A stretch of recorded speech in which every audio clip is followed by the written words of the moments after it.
Donc, vous savez que notre mission, c'est d'accueillir les personnes touchées par le cancer. Nous avons donc accueilli une cinquantaine de personnes cette année, 45 femmes et 5 hommes. On a 38 ans la plus jeune adhérente et 83 ans la plus âgée. Voilà, après, avant, on avait beaucoup de personnes touchées par le cancer du sein. Et maintenant, de plus en plus, on accueille voilà, des hommes, des femmes avec des localisations de cancer différents. Et en fait, on se rend compte que des patients même viennent de Soupros, de Malaussane, enfin, on a des Mont-de-Marsan. Au final, on pensait toucher vraiment Chalosse-Tursan et on se rend compte qu'il y a de la demande en dehors de notre zone.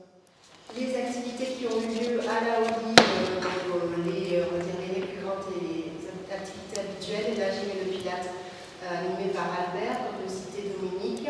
Je n'ai pas cité ici tous les tests de conditions physiques qu'Albert réalise dans le cadre du dispositif Sport Santé.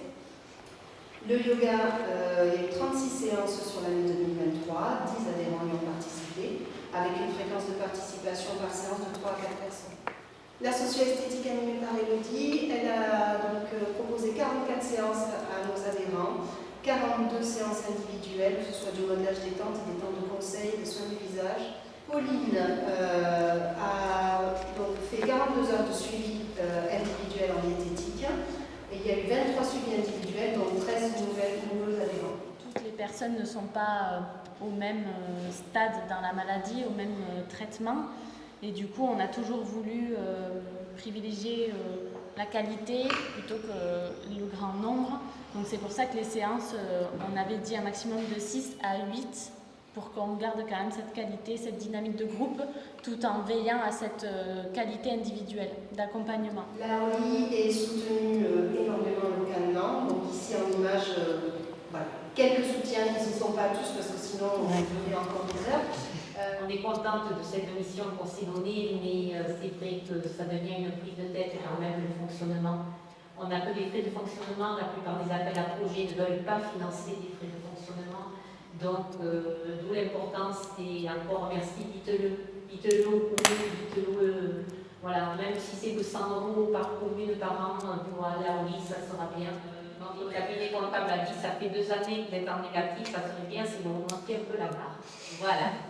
On voulait une association de passage où les personnes viennent momentanément, 1 an, 6 mois, 3 séances, peu importe, tant que la personne a besoin de ces accompagnements parallèles, que la porte soit ouverte et que ce soit le plus professionnel possible. Donc c'est ce qui différencie parfois de certaines autres associations d'accompagnement, c'est que vraiment on a voulu professionnaliser et qu'on a cette exigence. Alors ça leur demande aussi beaucoup de travail, de compte rendu, de transmission entre les professionnels de santé, mais c'est pour éviter les redites, pour éviter de laisser le patient vaquer et perdu parfois dans son parcours thérapeutique. Voilà, on se veut le plus global en tout cas, et voilà, là où il dit. Ouais. Donc merci de permettre tout ça, parce que c'est ce côté professionnel que nous permettent tous les dons. Au départ, on était sur du collectif et on n'avait pas tout ça. C'était du bénévolat de la part des intervenants. Mais à partir du moment où on a voulu vraiment professionnaliser, ben forcément, ça demande des moyens supplémentaires, mais c'est nécessaire.